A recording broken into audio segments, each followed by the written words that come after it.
नमस्कार दोस्तों, कैसे हो आप सब।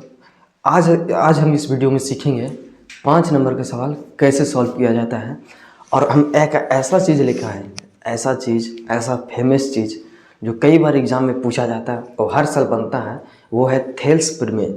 देखिए, ये थेल्स प्रमेय जो है एग्ज़ाम में कई बार पूछा गया है और ज़्यादातर बच्चों का थ्योरम बहुत भारी लगता है, बहुत ही डिफ़िकल्ट लगता है, उसको लगता है कि हम समझ ही नहीं पाएंगे। तो आज के इस वीडियो में हम सिखा के जाएंगे आप लोग का कि थ्योरम नंबर 1 यानी थेल्स प्रमेय कैसे सिद्ध होता है। ठीक है, कैसे शुरुआत करते हैं और इसको कैसे बिल्कुल सॉल्व। ऐसा नहीं है कि थ्योरम में इतना भारी लिख दिए आप लोग के समझ में नहीं आया। अगर नहीं समझ में आएगा तो हम गारंटी लेते हैं आपको समझा के जाएंगे 100%। ठीक है, ये थेल्स प्रमेय है और थेल्स प्रमेय कई बार पूछा जाता है। ये भी एक सवाल रहता है। ठीक है, 5 नंबर में रहता है, बिल्कुल आसान रहता है। इसमें नहीं आप लोग के गुना करना, नहीं भागा करना। तो यदि आप लोग के सीख के जाना है तो वीडियो में लास्ट तक टिके रहिए, बने रहिए। ठीक है, आप लोग के 10 मिनट समय लगे, 10 मिनट में हम सिखा दें। ठीक है, देखिए कैसे बनाना। ये जो है ये आधारित होता है किसी त्रिभुज पे। पहले इस बात को समझिए, ठीक है ना, कि थेल्स प्रमेय किस पर आधारित होता है। कहता है कि थ्योरम नंबर 1 है, इसका एक और चीज़ पर इसको बोलते हैं हम लोग आधारभूत अनुपातिकता प्रमेय, या फिर इसको बोल सकते हैं सीधा सीधा थेल्स प्रमेय। ठीक है, थेल्स एक गणित गए थे, उन्हीं का नाम हो गया थेल्स प्रमेय। इसका जो साधारण प्रतीक है, इस बात को पहले समझिए कि यदि किसी त्रिभुज की एक भुजा के समांतर एक रेखा खींची जाए तो अन्य दो भुजाओं को एक ही अनुपात में विभाजित होता है। इस बात को बताना। देखिए, एक सवाल 2016 में पूछा गया है और झारखंड बोर्ड में भी कई बार पूछा गया। देखिए, अगर इस साधारण प्रतीक नहीं समझ में आए कोई दिक्कत नहीं, मैं समझाऊंगा यहाँ पे कुछ डायग्राम के द्वारा। ये जो बोलता है, ये कहता है कि एक त्रिभुज है। ठीक है, इस बात को पहले आप लोग ध्यान में दीजिए, किस चीज़ को बात किया है, तो एक त्रिभुज है।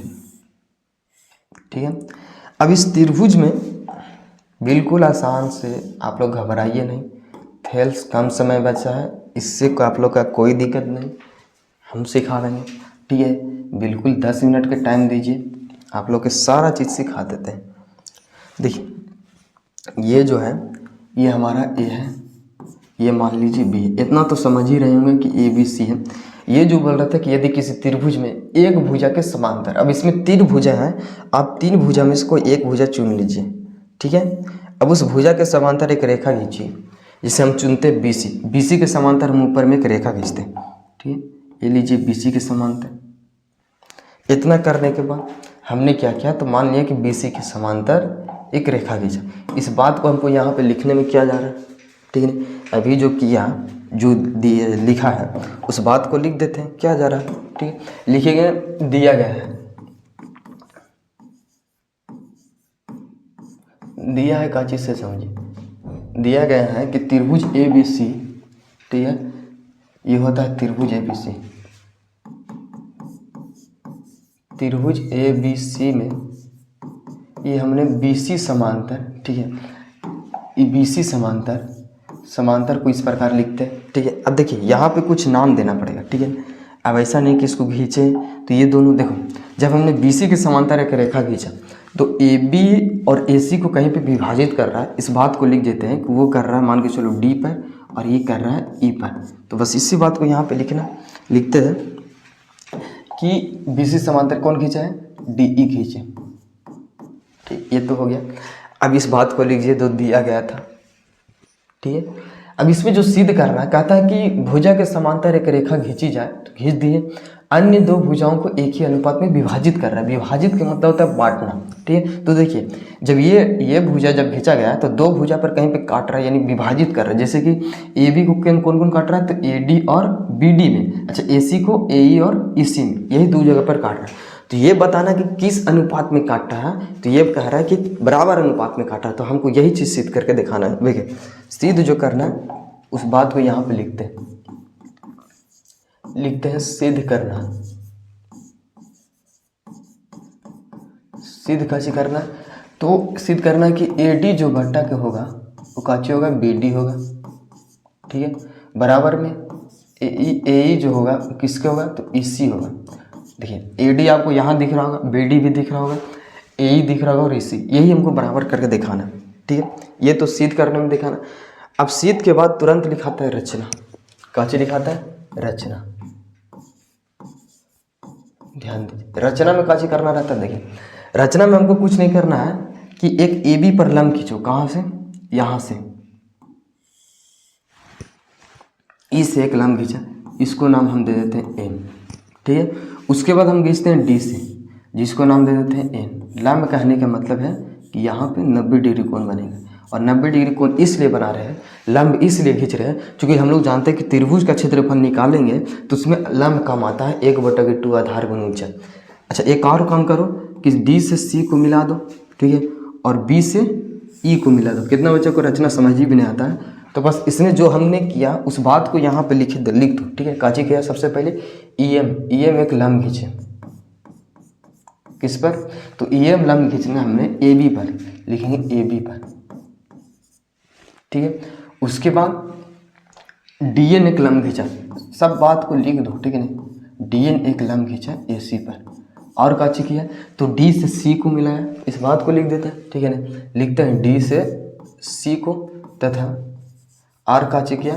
तो और बी से ई को, ठीक है, यहाँ पे लिखते हैं बी से ई को मिलाया, ठीक है। बस यही तो रचना में लिखना रहता है। अब देखिए रचना करने के बाद इसमें हमको कुछ बनाने के बाद एक नया चीज़ मिल गया, निर्माण हो गया, तो उसको भी लिख देते हैं। उसको हम लोग बोलते हैं उत्पत्ति, ठीक है। यानी कि जब हम किसी चीज़ में कुछ बनाते हैं तो एक नया चीज़ बनता है, कुछ इसमें डिजाइन करते हैं, कुछ बनावट करते हैं, तो उसी प्रकार हमने इस रचना में इसको रचना किए तो एक नया चीज़ बन गया। कोची बन गया? ये देखिए, सबसे पहले देखिए त्रिभुज ए डी ई, इसको ध्यान से देखिए, ठीक है, देख लिए। अब उसमें क्या हुआ कि त्रिभुज ए डी सी ई को देखने के लिए इसलिए बोले कि इसमें दो लंब बन रहा है, एक बन रहा है ई एम, एक बन रहा है डी एन।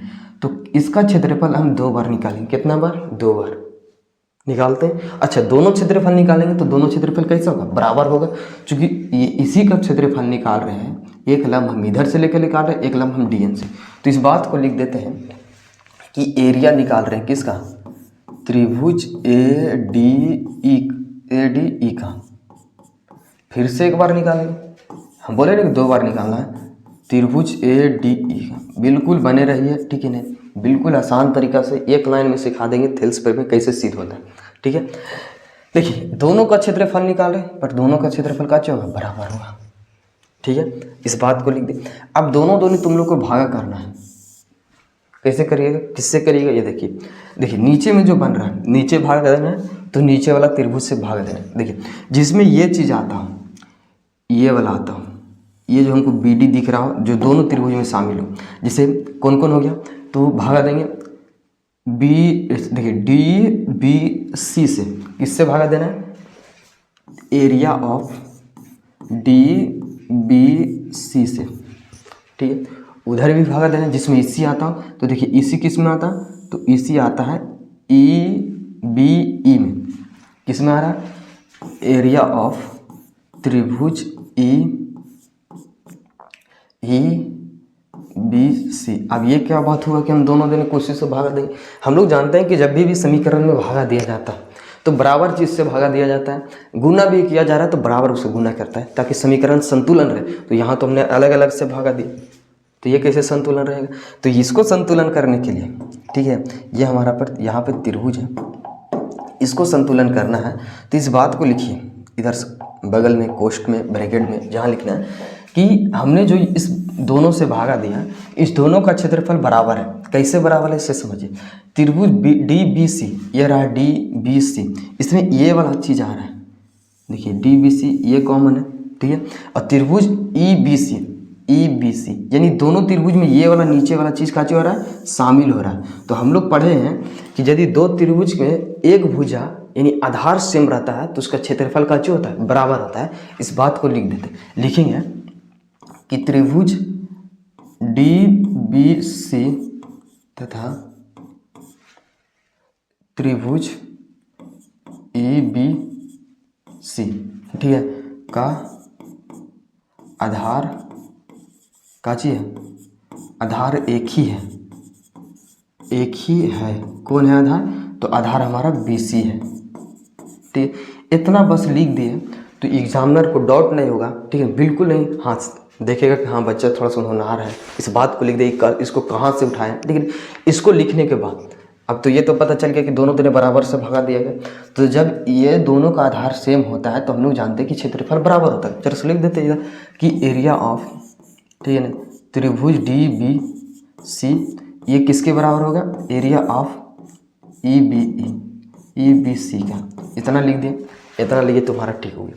अब इसको देखें, क्षेत्रफल निकालना है तो भैया फार्मूला बैठाइए, बस त्रिभुज ए डी ई का क्षेत्रफल निकाल रहे हैं तो 1/2 आधार गुना ऊंचाई, तो आधार आप लोग के लेके चलना है ए डी, ये हो गया A D, Aadhaar A D पर लंब कौन है, तो ए डी पर लंब ई एम है, तो लिखते हैं गुने में ई एम, ठीक है।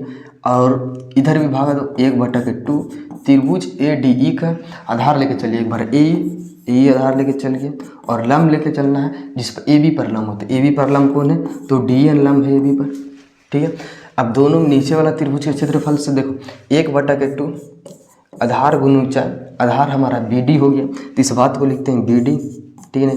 और लंब हमारा कौन हो गया, तो लंब हो जाएगा, देखिए इस वाले त्रिभुज में त्रिभुज बी डी सी इसका लंब निकालना, तो ये एक बन रहा है कौन सा त्रिभुज, तो ये एक बन रहा है हमारा अधिक कोण त्रिभुज, देखिए यहाँ पे अधिक कोण बन रहा है, ठीक है ना। और इसका लंब कौन होगा, तो इसका लंब ये वाला होता है, जैसे कोई त्रिभुज रहता है, ये देखिए ये एक अधिक लंब त्रिभुज, ठीक है।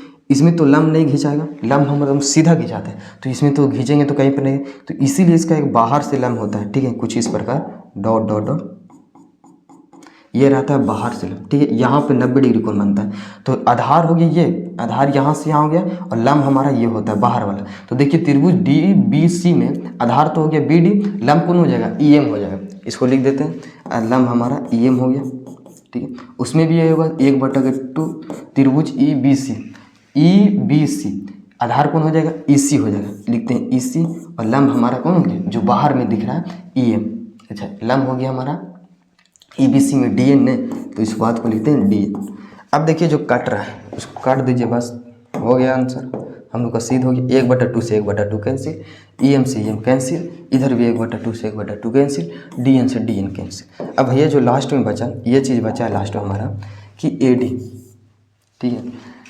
लास्ट में जो बचा है उस बात को आप लोग लिखिए, ये बचा है ए डी बटा के बी डी बराबर के ए बराबर में ई सी, यही तो बचा। बस इसको हम लोग क्या करते हैं, तो ब्रैकेट के अंदर यही हम लोग का प्रूफ करना था, ठीक है। देखिए थेल्स प्रेम बोले थे ना 5 मिनट का टाइम दीजिए, 10 मिनट का जब सिखा कर जाएंगे, कैसे होगा ना होगा, बिल्कुल आसान तरीका से, यही रहा आप लोग का थेल्स प्रेम, ठीक है ना, बिल्कुल आसान तरीका से। अगर आप लोग के पसंद आए, अगर कुछ भी डाउट हो, ठीक है ना, एक बार और देख लीजिए वीडियो को, आपके पास ही है, ठीक है ना। तो ज़रा सा भी डाउट आप लोग देख सकते हो, बना सकते हो, खुद से कर सकते हो, आसान है, एग्जाम में पूछा जाता है 5 नंबर में, ठीक है। और वीडियो कैसा लगा बताइएगा जरूर, हाँ अपने दोस्तों के पास शेयर कीजिए, क्योंकि उन लोग भी सीखेगा कि थेल्स प्रेम बिल्कुल आसान तरीका कहाँ पे मिलता है, तो यहाँ पे मिलता है। आप लोग कमेंट में कुछ भी